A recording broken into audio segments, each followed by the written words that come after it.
ప్రభు పెట్టారు. అందరికీ నా వందనాలు. ఒకసారి దేవుని వాక్యం ధ్యానించేద్దాం. పోయిన వారం ఏం నేర్చుకున్నా గుర్తుందా?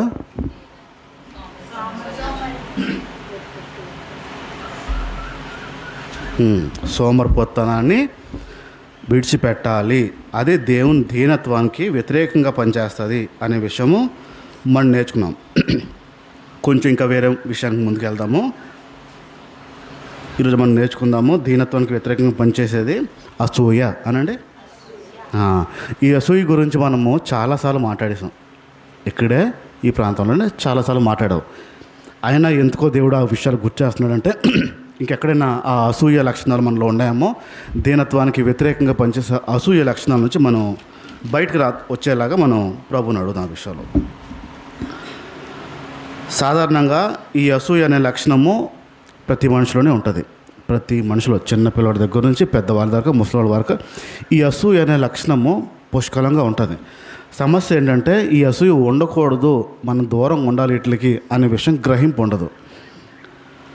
నాకు దక్కనది, నాకు నచ్చనిది, నాకు ఇవ్వనది, నాకంటే ఎక్కువ ఉన్నా, ఏదైనా బాగున్నా, ఏదైనా వచ్చినా లోపల గుండెల లోపల ఒకలాగా అనిపిస్తూ ఉంటుంది.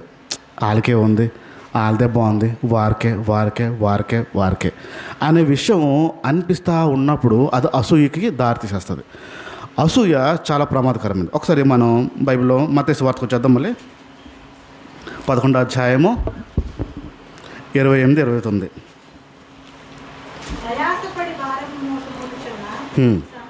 ప్రయాసపడి భారం మోస్తున్న సమస్త జనులారా నా యొద్దకు రండి,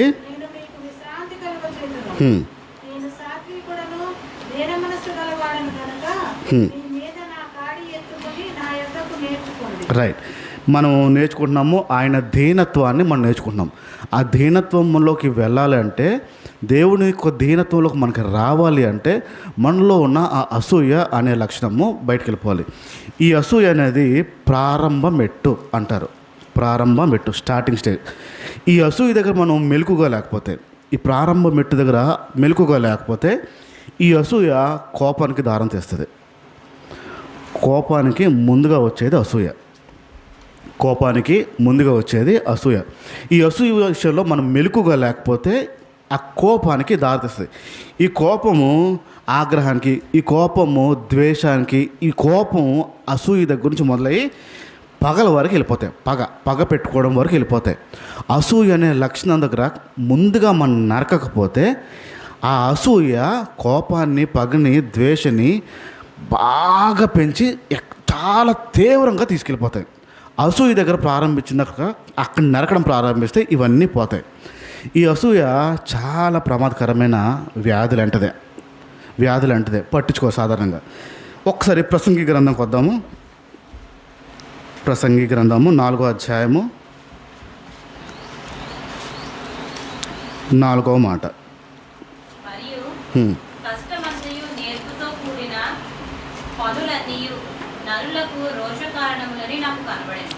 మళ్ళీ ఒకసారి ఉండదు.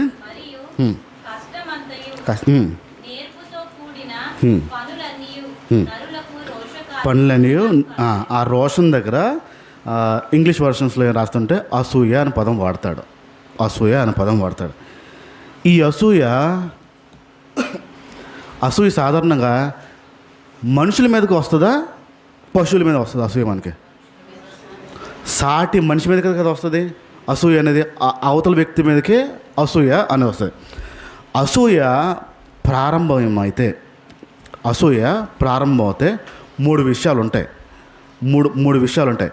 ఈ 3 ఖచ్చితంగా చేసేస్తాం. శ్రద్ధగా వినండి, జాగ్రత్తగా వినండి. చాలా ప్రమాదకరమైన లక్షణం ఇది.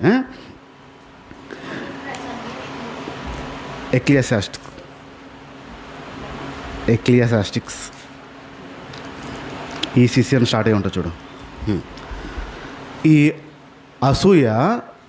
అసూయ ప్రారంభించేటప్పుడు మొట్టమొదటిది మీలో కోరిక పుడుతుంది. అసూయ ప్రారంభం ముందు మీలో ఒక కోరిక, ఒక ఆశ పుడుతుంది. ఏంటి ఆ కోరిక, ఏంటి ఆ ఆశ అంటే, ఇప్పుడు అనుకుందాం, ఇద్దరు పిల్లలు ఉన్నారు. నాన్నగారు వస్తూ పాపకి చాక్లెట్ తెచ్చి పిల్లోడికి తేలేదు. పాపకి చాక్లెట్ తెచ్చి పిల్లోడికి తేలేదు. తేని పిల్లోడు ఇప్పుడు మనసులో ఏముంటుంది వాడికి? నాకు తేలేదు, నాకు కావాలి, నాకు తినాలనిపిస్తుంది, కోరిక మొదలవుద్ది. అప్పుడోకి ఏం లేదు. ఎప్పుడైతే ఒక వ్యక్తికి ఇస్తారో అక్కడ ప్రారంభమైపోద్ది, కోరిక పుట్టడం ప్రారంభమవుతుంది. ఈ కోరిక పుట్టడం అవతల వ్యక్తికి రావడం బట్టి. ఇప్పుడు ఇద్దరికీ తేలేదు అనుకోండి, ఏమైనా కోరిక పుడుతుందా? ఇద్దరికి తేకపోతే కోరిక పుట్టదు. ఎప్పుడైతే కోరిక పుడుతుందో ఒక నిర్ణయంకి వస్తారు. రెండో భాగం అసూయ దగ్గర నుంచి ఒక కోరిక పుట్టిన తర్వాత ఒక నిర్ణయంకి వస్తారు.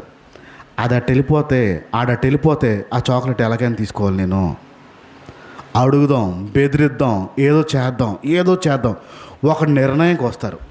ఫస్ట్ది కోరిక, రెండోది ఒక నిర్ణయం, ఒక కన్ఫర్మేషన్ ఏదైనా చేయాలని. మూడోది చేస్తారు. ఫస్ట్ కోరిక, రెండోది లోపల ప్లాన్ ఏదో జరుగుతూ ఉంటుంది, మూడోది వచ్చినప్పటికీ ఆ నిర్ణయం తీసేసుకుంటారు. అసూయ ఉందనుకోండి, ఫస్ట్ మీలో కోరిక, ఆశ పుడుతుంది. పుట్టిన తర్వాత మీ లోపల ఏది అనుకుంటున్నారో దాన్ని కన్ఫర్మ్ అవుతారు. అవును నిజమే, అది అవును తర్వాతే నిర్ణయం తీసుకుంటారు. రైట్? ఈ మూడు విషయాలు అసూయ ముందు జరుగుతాయి. కోరిక పుడుతుంది, మీరు అనుకున్నది నిజం అనుకుంటారు, మూడోది ఆ పని చేసి తీరుతారు. ఈ అసూయకున్న లక్షణం.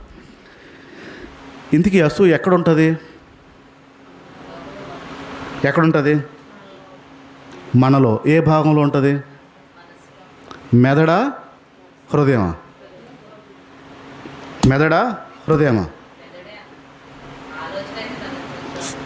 కొంచెం ఆలోచించండి. అసూయ ఎక్కడ పుడుతుంది?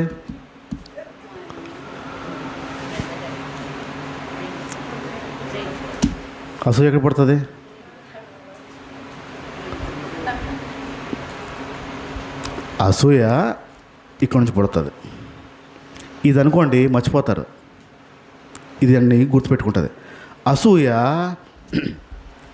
ఇదిగోండి,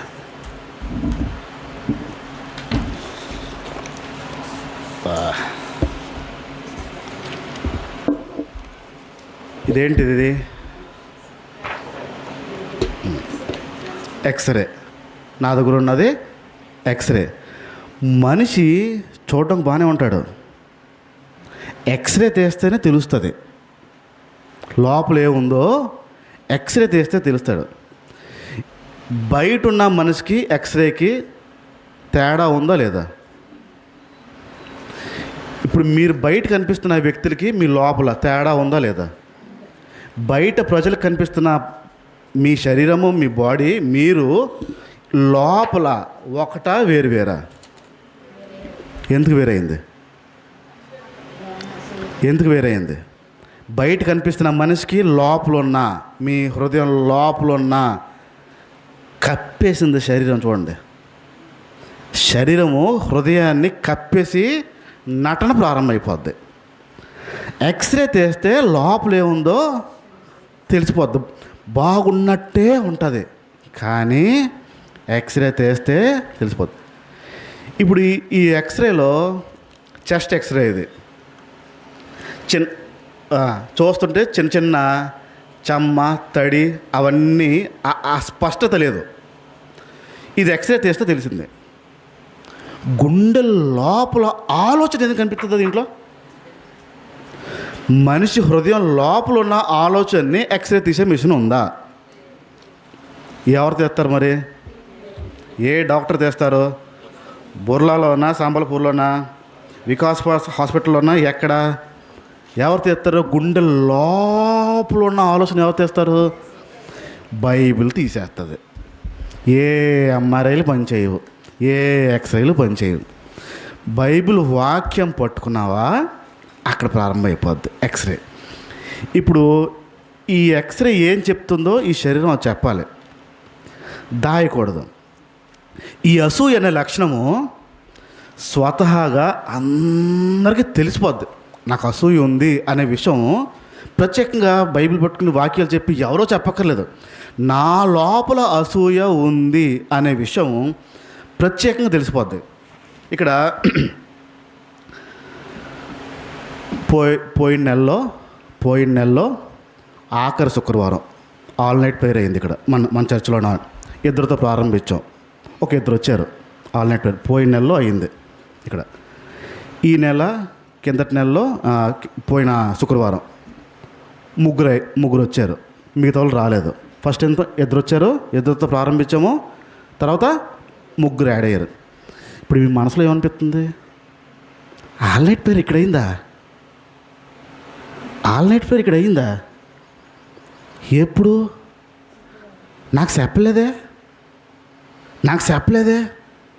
ఇప్పుడు నిజంగా ఇప్పుడు అవ్వలేదు, ఆల్ నైట్ ప్రేయర్ అవ్వలేదు. పొద్దున్న పెట్టడమే నాకు భయం ఇక్కడ, ఎందుకంటే పడుకుంటారు కాబట్టి. ఇంకా ఆల్ నైట్ అంటే చెప్పక్కర్లేదు. ఇప్పుడు ఆలోచించండి. ఆల్ నైట్ ప్రేయర్ 2 నెలల నుంచి అయిపోతుంది, మీకు ఆ విషయం తెలియదు, మీకు ఎవరు చెప్పలేదు. లోపల ఏంటి వస్తుంది ఆలోచన? లోపల ఏం వస్తుంది ఆలోచన? ఏం వస్తుంది ఆలోచన? ఎక్స్రే రిపోర్ట్ ఏం వస్తుంది? కనీసం ఒక్క మాట కూడా నాకు చెప్పలేదు ఏంటి? ఎందుకు చెప్పలేదు? లోపల వస్తుందో రాదా? దేవుని సన్నిధికి రావాలి అంటే దేవుడు అనుగ్రహిస్తే తప్ప రాలేడు. ఆ ఆలోచన వస్తుందా? ఏమొస్తుంది మనకి? చెప్పలేదు, నాకు తెలియపరచలేదు, చెప్పలేదు. అసూయ ఉందా? ఆలోచన వస్తుంది. అసూయ లేకపోతే అనుకో, ప్రభు నాకు ఎంతో అనుమతించలేనట్టుందా, అందుకే ఇప్పుడు తెలియపరచుంటున్నాడు, నేను నెక్స్ట్ టైం నుంచి నేను వస్తాను. ఇది అసూయ లేనివాడికి వచ్చే ఆలోచన. నాకు చెప్పలేదు ఎందుకు అనేది ఆలోచన వచ్చిందంటే ఖచ్చితంగా ఎక్స్రే రిపోర్ట్ చెప్పేస్తుంది. ఈ అసూయ ప్రతి మనిషిలో ఉంటుంది, ప్రతి మనిషికి తెలిసిపోద్ది. నేను కొంచెం ముందుకు వెళ్తాను. అసూయ ఉంటే ఏ లక్షణాలు మనలోంచి బయటకు పడతాయో అవి చెప్తాను, అవి శ్రద్ధగా వినండి.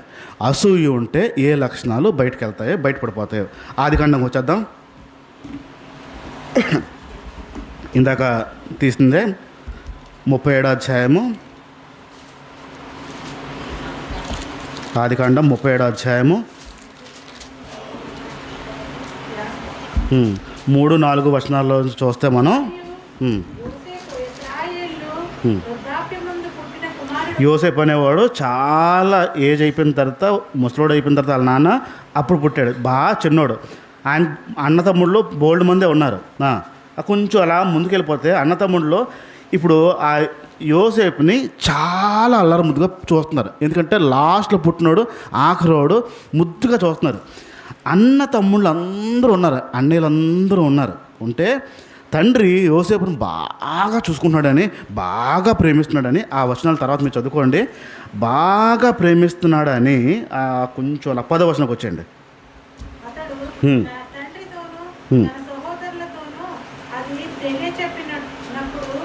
అతని తండ్రి అతనితో, నీవు కనిన ఈ కల ఏమిటి? నేను నీ తల్లియు నీ సహోదరులు నిశ్చయముగా వచ్చి నీకు సాష్టాంగపడుదుమని అతనికి గద్దించాను. అతని సహోదరులు అతని యందు అసూయపడిరి. ఎవరు ఇంతకీ? అన్న తమ్ముళ్ళే. ఆఖరోడిని ఎలా చూసుకోవాలి? ప్రేమగా చూసుకోవాల్సిన వ్యక్తులు, ప్రేమగా చూసుకోవాల్సిన అన్న తమ్ముళ్ళు చిన్నోడి మీద అసూయ పడుతున్నాడు. ఆ పై వచనాల్లో వాళ్ళ నాన్న మంచి బట్ట చేయిస్తాడు, విచిత్రమైన బట్ట అంటారు, అది చేయిస్తారు.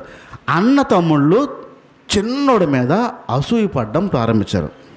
ఇప్పుడు అనుకుందాం, వీళ్ళు ముగ్గురు ఉన్నారు కదా, వీళ్ళు ముగ్గురు ఏదో పెళ్ళి అనుకుందాం, రాజేష్ పెళ్ళి అనుకుందాం.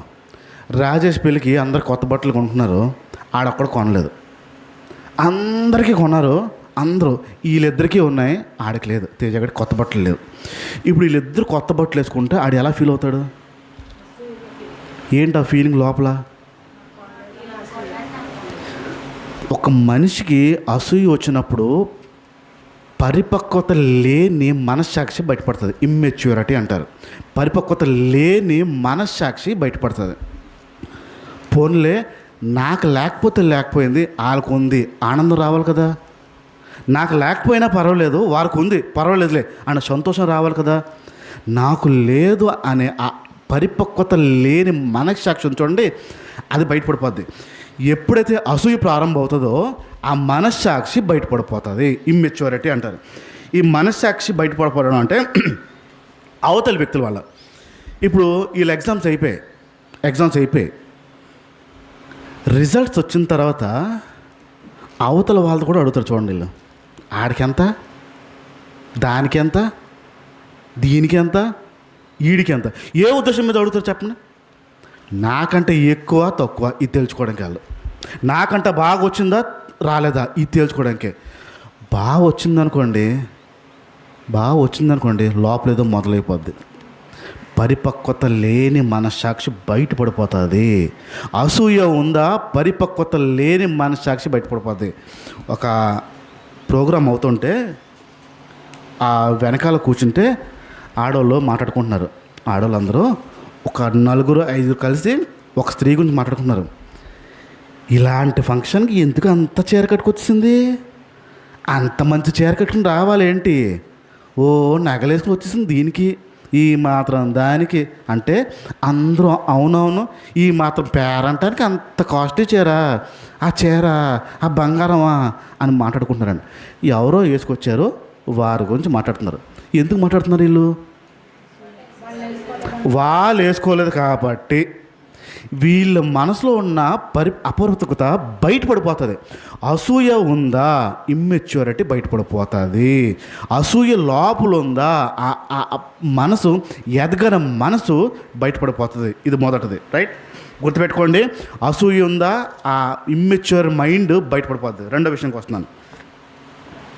దానియేలు గ్రంథంకి వద్దాం. దానియేలు గ్రంథము 6వ అధ్యాయము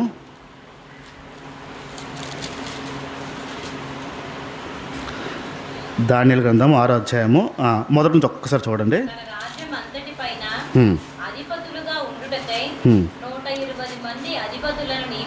120 మంది అధిపతులు నియమించాడు. నెక్స్ట్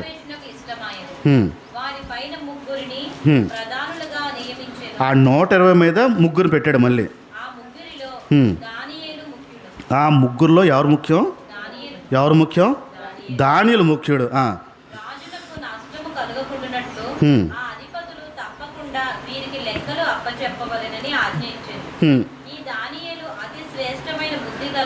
దానియేలు అతి శ్రేష్టమైన బుద్ధి కలిగిన వాడై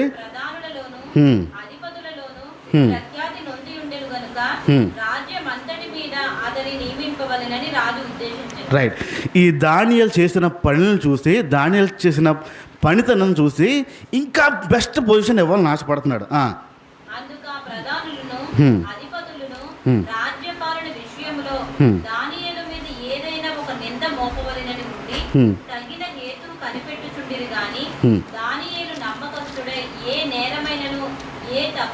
చేయువాడు కాడు గనుక దానియేలులో తప్పైనను లోపమైనను కనుగొనలేకపోయేది.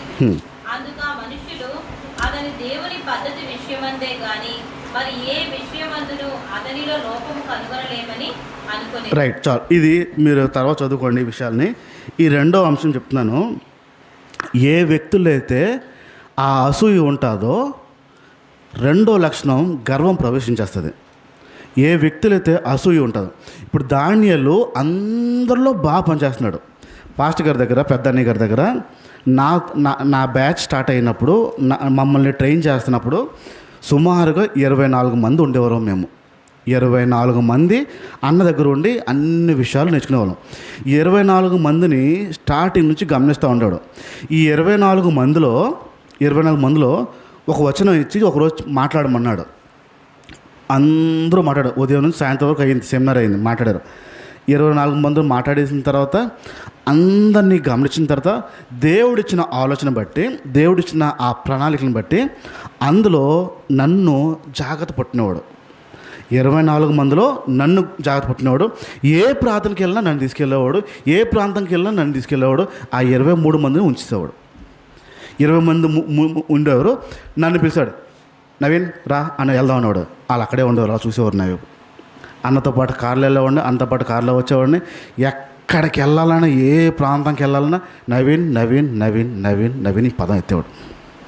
ఏదైనా చేద్దాం అన్నాం అనుకోండి, ఆడ రమ్మన్నా, ఒకసారి నవీన్ రమ్మన్నా, ఆడ చెప్పండి విషయం అని అనేవారు. ఏది చేసినా నా పేరు ఎత్తేవారు. 24 మందిలో ఆ 23 మంది చూసే చూపు నా వైపు ఉండేదండి. అన్నిటికీ అన్న ఈయనే చెప్తారు, అన్ని విషయాలు అన్న ఈడికే చెప్తారు. ప్రతిసారి ఈయనే. నాతో పాటు నా సన్నిహితులు నన్ను వదిలేయడం ప్రారంభించారు. మాట్లాడేవారు కాదు, ఫోన్ చేసిన ఎత్తవారు. ఎందుకు అయ్యి ఉంటుంది కారణం? ఏంటి అసూయ?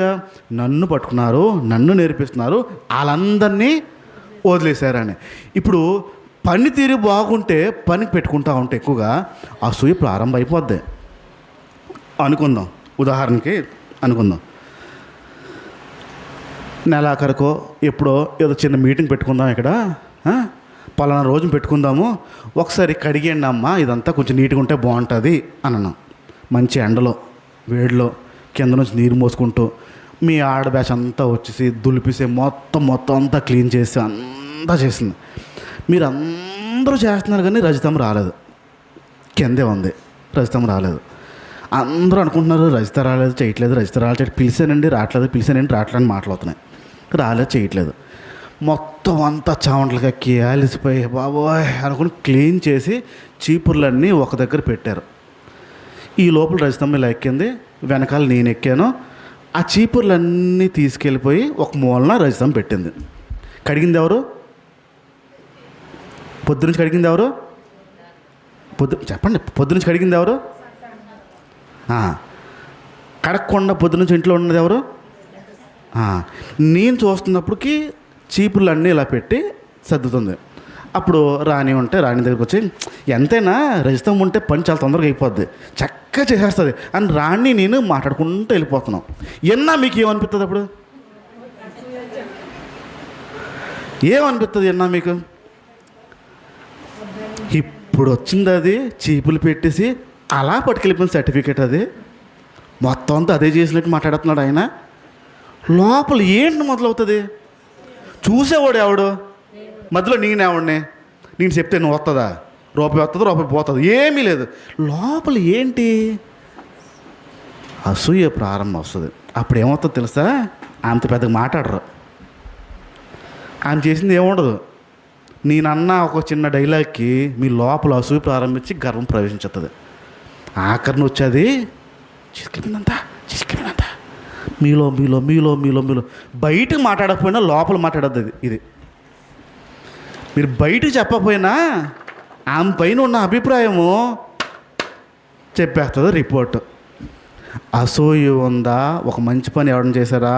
ఏదైనా మీ లోపల ఉన్న గర్వము అసూయ రెండు బయటకు వచ్చేస్తాయి. మూడో లక్షణం చెప్తున్నాను. మొదటి సమయంలో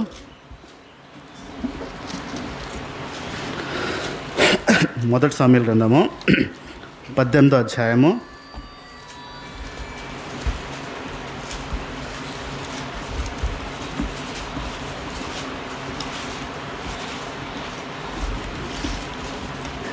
కొంచెం ఒకసారి స్టార్టింగ్ నుంచి చదవండి. అది సౌలుతో మాట్లాడుతూ చాలించినప్పుడు యోనాతాను హృదయము దావీదు హృదయముతో కలిసిపోయాను. యోనాతాను దావీదును తనకు ప్రాణ స్నేహితునిగా భావించుకొని అతని ప్రేమించాను. ఆ దినమున అతని తండ్రి ఇంటికి తిరిగి అతని వెళ్ళనీయక సౌలు అతనిని చేర్చుకొనెను. దావీదు తనకు ప్రాణ ఒకసారి 6 నుంచి వచ్చేయండి డైరెక్ట్గా. దావీదు ఫిలిస్తీయుని హతము చేసి తిరిగి వచ్చినప్పుడు స్త్రీలు ఇశ్రాయేలీల ఊళ్ళన్నిటిలో నుండి తమ్ముళ్లతోనూ సంభ్రమతోనూ వాయిద్యములతోనూ పాడుచు నాట్యమాడుచు రాజైన సౌలును ఎదుర్కొనుటకే వచ్చేది. రైట్, ఇక్కడ ఆగండి. ఈ 6వ వచనంలో దావీదు ఫిలిస్తీయుని చంపిన తర్వాత అక్కడున్న ఆడవాళ్ళందరూ పాటలు పాడుకుంటూ దేవుని స్తుతించుకుంటూ సౌలుని ఎదుర్కోవడానికి వెళ్తున్నారు, సౌలు దగ్గరికి వెళ్తున్నారు. ఏం పాట పాడారు చూడండి. సౌలు అంట 1000 కొలది, దావీదు 10,000 శత్రువులని హతం చేశాడు. సౌలు ఎంతమంది? సౌలు రాజు 1000 కొలది అయితే గొర్రెలు కాస్తున్నవాడు ఒకడు 10,000 మందిని అని అంటూ ఆనందంగా ఆడవారందరూ పాటలు పాడుకుంటూ వెళ్తూ ఉంటే 8వ వచనం చూడండి. ఆ మాటలు సౌలు గారికి ఎందుకో బాగోలేదంట, కోపం వచ్చిందంట. దావీదు గారికి 10,000 మంది అని పాడుతున్నారా అని కోపం వచ్చింది. వేల కొలదియు అనియు స్తుతులు నాకు వేలేరా ఆడికి 10,000 అని స్థుతులు వచ్చి పాడుకుంటున్నారు వాళ్ళు అని రాజ్యము తప్ప హ్మ్. మరి ఏమి అతడు తీసుకొనగలడు అనుకునేది. ఆ, కాబట్టి నాట నుండి సౌలు దావీదు మీద విషపు చూపు నిలిపాడు. విషపు చూపు దగ్గర అసూయ అని ఉంటుంది. మామూలుగా అంటే చూపు దగ్గర అసూయతో అని ఉంటుంది. సౌలుకి దావీదు మీద కోపం వచ్చింది. ఎందుకు?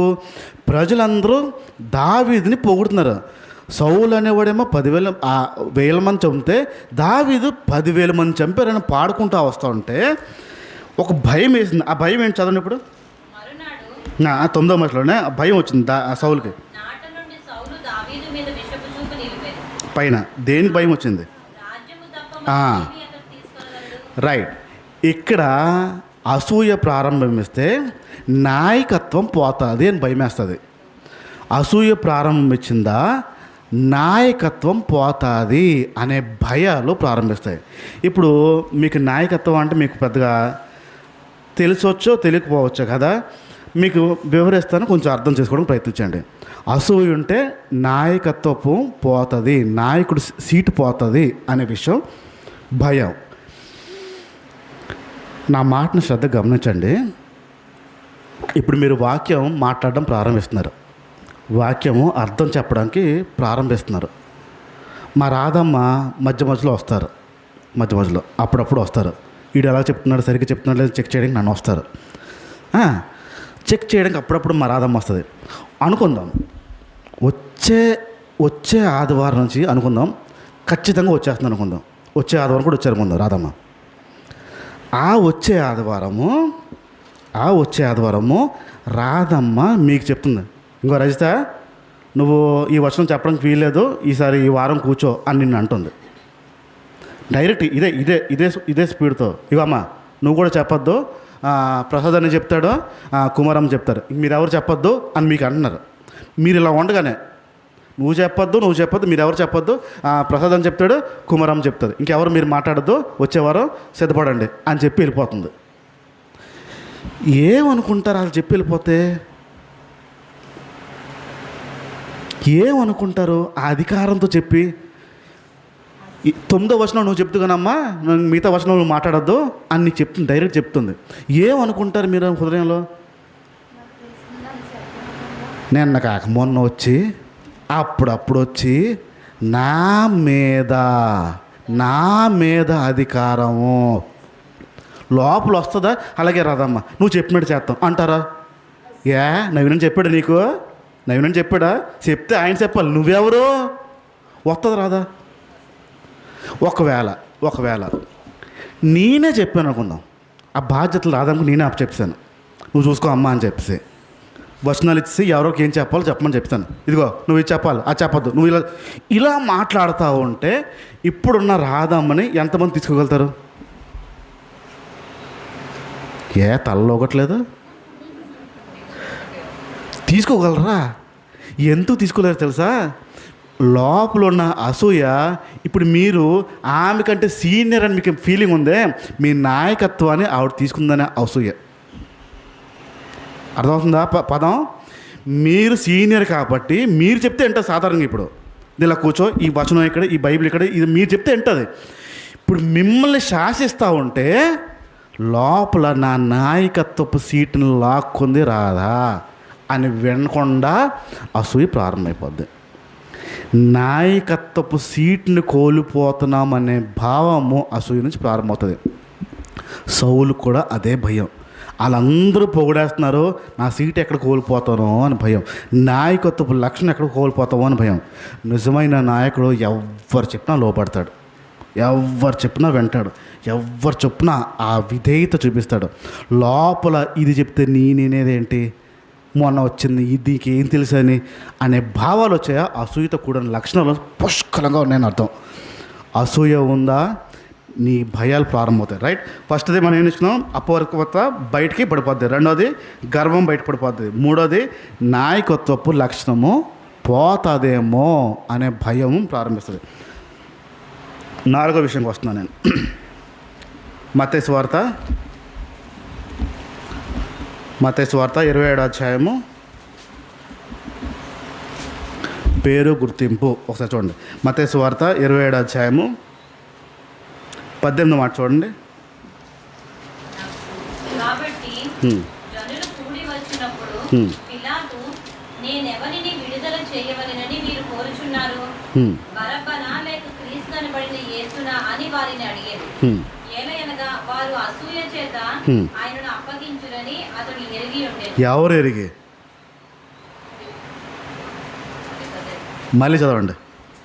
కాబట్టి జనులు కూడి వచ్చినప్పుడు పిలాతు, నేనెవరిని విడుదల చేయవలెనని మీరు అనుకొనుచున్నారు? ఎవరిని విడుదల చేయాలని జనాల్ని పిలాతు గారు అడుగుతున్నారు. బరబ్బనా లేక క్రీస్తు అనబడిన బరబ్బనా క్రీస్తునా అని అడిగాడు. ఏలయనగా వారు అసూయ చేత ఆయనను అప్పగించురని అతడు ఎరిగి ఉండేది. ఎవరు ఎరుగున్నారు? పిలాతుకి తెలుసు. దేనివల్ల? అసూయ వలన యేసు ప్రభువుని వీరు అప్పచెప్తున్నారు అనే విషయం పిలాతుకి తెలుసు. ఆయన శిక్ష ఖరారు చేశాడో చేయలేదా? శిక్ష వేశాడా లేదా? ఆయన చేతిలో ఉందా లేదా తప్పించేయాలంటే? ఉంది. ఇప్పుడు పిలాతుకి తెలుసు, అయినా సరే జనం ఏం కావాలనుకున్నాడో అది చేయడం ప్రారంభించాడు. ఒకవేళ జనం మాట పిలాతు వినకపోతే దించేసేవారు. ఆయన పేరు పోతుందని చెప్పి, ప్రఖ్యాత పోతుందని చెప్పి యేసు ప్రభుకు సిలువేశాడు. అసూయ ఉంటే ఈ పేరు ప్రఖ్యాత గురించి చాలా పోకలు పడతాం మనం. పేరు నిలబడాలి, వంశం నిలబడాలి, మా జాతి నిలబడాలి. ఇవన్నీ అసూయ ఉన్న వారికి అది నిలబడాలి అని. ప్రభు దగ్గర ఎక్కడైనా మనం దీనతోనే చూస్తున్నప్పుడు ఏ కోణంలో కూడా ఆయన లోపల ఉన్నవి ఏదైనా నిలబడాలని చూడలేదు. అంత దీనతో వచ్చాడు. ఎప్పుడైతే అసూయ లోపల ప్రారంభిస్తుందో నా పేరు నిలబడాలి, నా ప్రఖ్యాత నిలబడాలి అని. ఇప్పుడు సాధారణంగా పిల్లలు పేరు నిలబెట్టాలని మనం ఆశపడతాం, పడగొట్టాలని ఆశపడతాం. తల్లిదండ్రుల పేర్లు నిలబెట్టాలని కదా ఆశపడతాం. ఎలా చేసి నిలబెట్టాలి? మంచి పనులా, చెడ్డ పనులా? పేరు రెండు ప్రకారాలు కూడా వెళ్ళిపోతుంది. మంచి చేసినా వెళ్ళిపోద్ది, చెడ్డ చేసినా వెళ్ళిపోతుంది.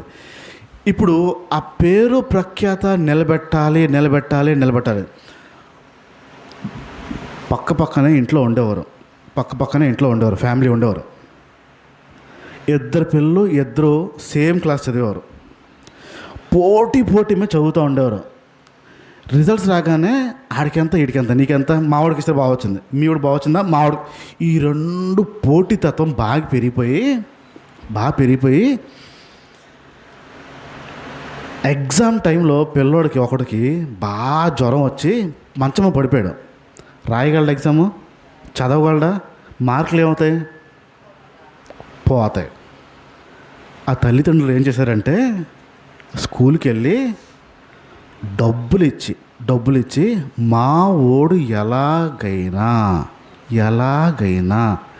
మంచి కాదు, ఆడికంటే ఎక్కువ రావాలని డబ్బులు ఇచ్చారు. ఈ విషయం మాకు తెలుసు. ఆ విషయం ఈ పని చేయడానికి కారణం ఏంటి? వారిలో ఉన్న అసూయ ఆ పేరుని సంపాదించడం కోసం, పేరుని నిలబెట్టడం కోసం ఎంతకైనా దిగజారుతుంది. అసూయ ఈ లక్షణాలని బయట పెట్టేస్తూ ఉంటుంది. పిలాతు దగ్గర కూడా అలాంటి పనే జరిగింది. అసూయ ఉందా, పేరు నిలబడాలి అనే తీవ్రత కలుగుతుంది. 5వ విషయంకి వస్తున్నాను నేను. ఆదికాండంలో ఉంటుంది, తర్వాత తీసుకోండి. 12వ అధ్యాయం చూడండి ఒకసారి.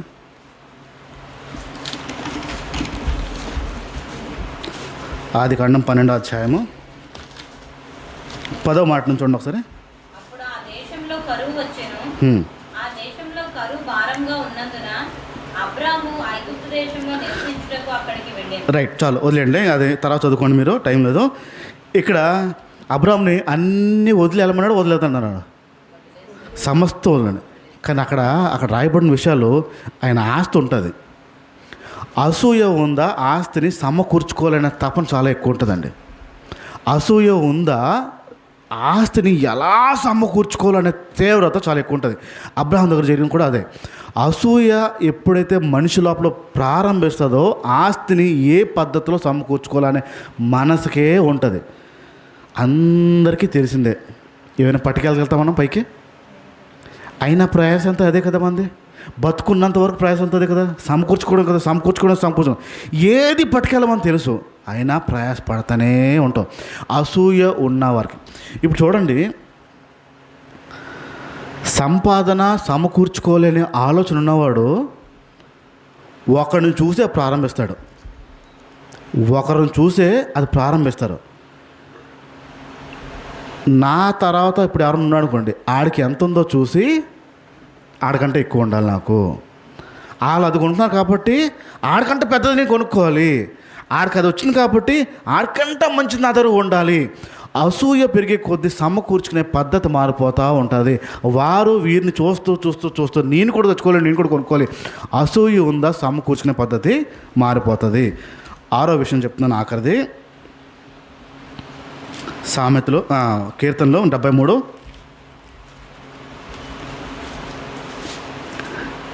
కీర్తన గ్రంథము 73 అధ్యాయము 3వ మాట చూడండి ఒక్కసారి. భక్తిహీనులు క్షేమము నా కంటబడినప్పుడు గర్వించు వారిని బట్టి నేను మత్సరపడుతున్నాను. మళ్ళీ ఒకసారి చదవండి. భక్తిహీనులు క్షేమము నా కంటబడినప్పుడు గర్వించు వారిని బట్టి నేను మత్సరపడుతున్నాను. ఈ కొంచెం ఇంగ్లీష్ వర్షన్లో క్లియర్గా ఏముంటుందంటే, వేరే వాళ్ళని చూసి ఒత్తిడి తెచ్చుకోవడం అని అర్థం. ఏంటది, నా పదం చెప్పండి. వేరే వారిని చూసి లోపల ఒత్తిడి తెచ్చుకోవడం. అసూయ ఉందా, నీలో ఒత్తిడి పెరిగిపోద్ది. అసూయ లక్షణం ఉందా, లోపల ఒత్తిడి బాగా పెరిగిపోద్ది. ఎప్పుడైతే ఈ అసూయ పట్టును మనం ఉంటామో ఖచ్చితంగా ఆ ఒత్తిడి శాతం పెరిగిపోద్ది. ఈ 6 విషయాలు శ్రద్ధగా గుర్తుపెట్టుకోండి. ఈ 6 విషయాలు అసూయ తాలూకా లక్షణాలు. మాకు తెలిసిన డాక్టర్ గారు ఒక పేషెంట్ గురించి చెప్తూ మాట్లాడుతున్నారు.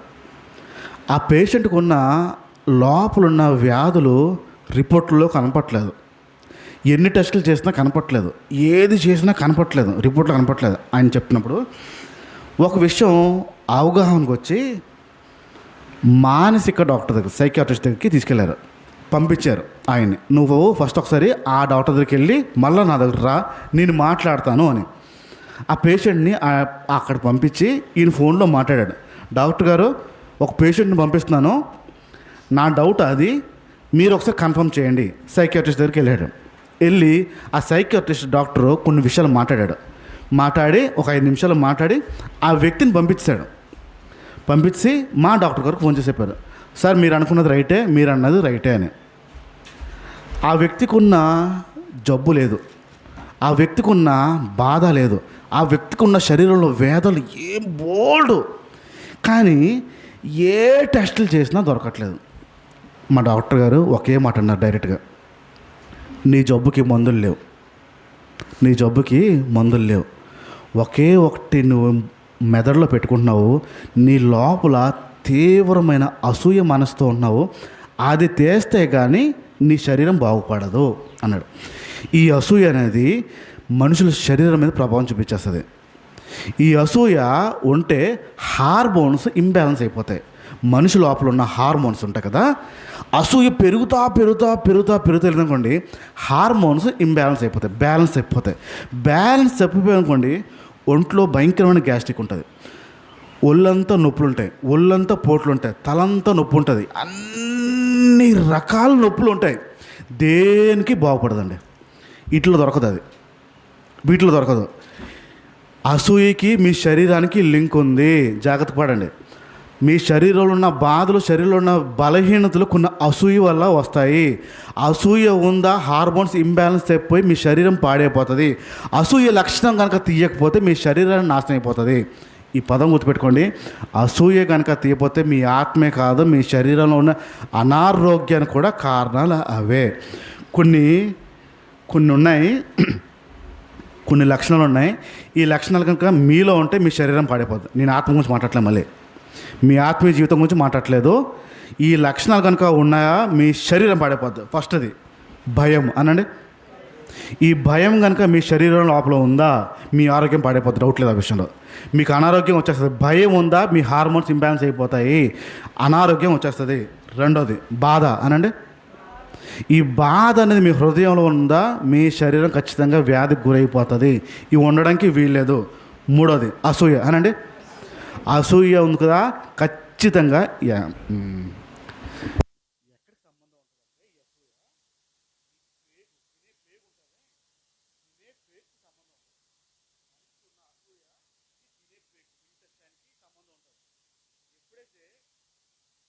అసూయ ప్రారంభమైపోతుందో ఈ ఇంటెస్టైన్ అనేది పాడైపోవడం ప్రారంభిస్తుంది. తీవ్రంగా గ్యాస్ పట్టడానికి కారణము అసూయ.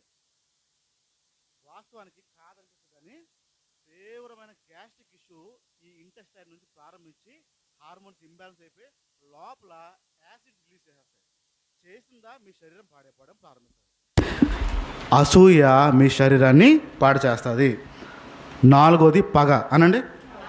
పగ మీ శరీరాన్ని, నేను ఆత్మని అంటలేదు, ఆత్మను పాడు చేస్తుంది, మీ శరీరం కూడా పాడు చేస్తుంది. పగ మీ శరీరాన్ని పాడు చేస్తుంది. ఐదోది ద్వేషం అనండి. ద్వేషం కూడా మీ ఆరోగ్యాన్ని పాడు చేసేస్తుంది. 6 మనసులో ఉన్న గాయాలు అనండి. మనసులో ఉన్న గాయాలు కూడా మీ ఆరోగ్యం మీదే ప్రభావం చూపిస్తాయి. 7వ విషయం కోపము అనండి. ఈ కోపం కూడా మీ శరీరము, మీ ఆరోగ్యం మీద ప్రభావం చూపించేస్తాయి, వ్యతిరేకంగా పనిచేయడం ప్రారంభిస్తాయి. ఈ లక్షణాలు ఏవి ఉండడానికి వీలు. మళ్ళీ చెప్తున్నాను, భయము అనండి, బాధ, అసూయ, పగ, ద్వేషం, మనసులో గాయాలు, కోపము, ఇవన్నీ మీ శరీరం మీద పనిచేస్తాయి. ఇవన్నీ మీ శరీరాన్ని, ఆరోగ్యాన్ని పాటిస్తాయి. ఇవి కనుక లోపల ఉన్నాయా ఖచ్చితంగా పాడైపోతుంది శరీరం. రైట్. ఇప్పుడు ఆత్మీయంగా ఏ విషయం పాడైపోతుందో చూద్దాం ఒక్కసారి. మొదటి కొరింథీ పత్రిక 13వ అధ్యాయము 4వ మాట.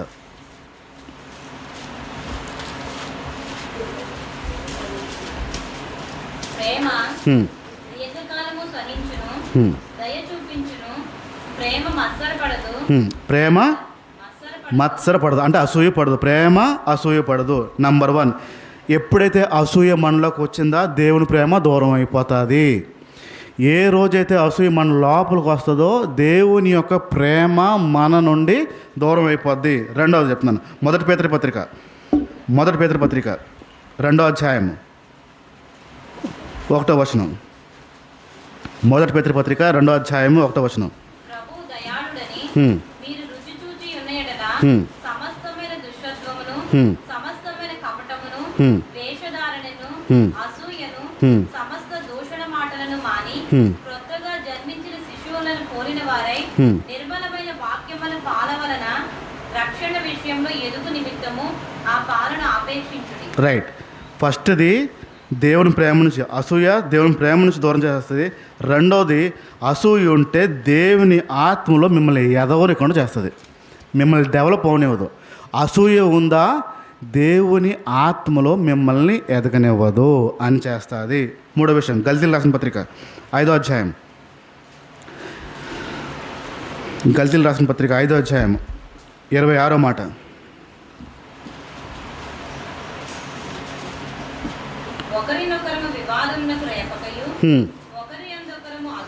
ఒకరి వందరూ ఒకరు అసూయ పడక కిందకి పైన చదవండి, 25 నుంచి చదవండి. మనం ఆత్మను అనుసరించి జీవించి వారం అయితమా క్రమంగా నడుస్తాము. ఒకరిని వివాదం రేపము.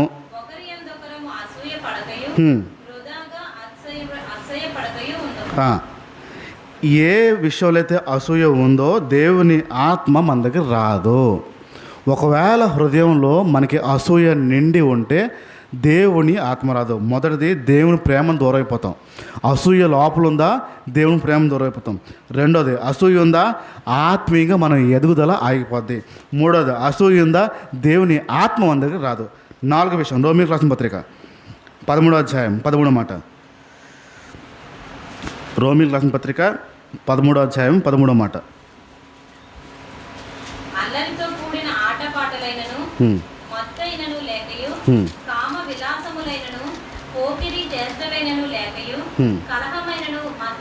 కలహమైనను మత్సరమైనను పగటియందు నడుచుకొన్నట్టు మర్యాదగా పగటి యందు నడుచుకుంటాం అంటే దేవుని వెలుగులో నడవాలి అని అర్థం. ఏ వ్యక్తులైతే అసూయ ఉంటుందో, ఏ వ్యక్తులతో అసూయ ప్రారంభమైపోతుందో దేవుని యొక్క వెలుగు ఆయన నుంచి దూరం అయిపోతుంది. దేవుని వెలుగు ఇందాక చెప్పిన అంశాలు మీ శరీరాన్ని పాడు చేస్తే, ఇప్పుడు చెప్పిన 4 అంశాలు మీ ఆత్మని పాడు చేస్తాయి. ఒక్కసారి గుర్తించుకుందో శరీరాన్ని పాడు చేస్తే మళ్ళీ చెప్తున్నాను. భయము అనండి, బాధ, అసూయ, పగ, ద్వేషము, మనసులో ఉన్న గాయము, కోపము. ఇది మీ శరీరాన్ని పాడు చేస్తుంది, మీ ఆరోగ్యాన్ని పాడు చేస్తుంది. ఆత్మీయంగా మొదటిది దేవుని ప్రేమ మీలో నుంచి దూరం చేస్తుంది. రెండోది ఆత్మీయంగా ఎదగనివ్వకుండా చేస్తుంది. మూడోది దేవుని ఆత్మ మీ దగ్గర రానివ్వకుండా చేస్తుంది. నాలుగోది దేవుని వెలుగు మీ నుంచి దూరం చేసేస్తుంది. అసూయ అనేది చాలా ప్రమాదకరమైన లక్షణం. అది ఆత్మనే కాదు, శరీరాన్ని కూడా పాడు చేస్తుంది. ఈ అసూయ అనే లక్షణం నుంచి మనం బయటపడాలి, బయటికి రావాలి. బయటికి రాకపోతే శరీరము పాడైపోద్ది, ఆత్మ కూడా పాడైపోద్ది. కళ్ళు మూసుకుందాం, ప్రార్థన చేద్దాం, ప్రభు సహాయం అడుగుదాం.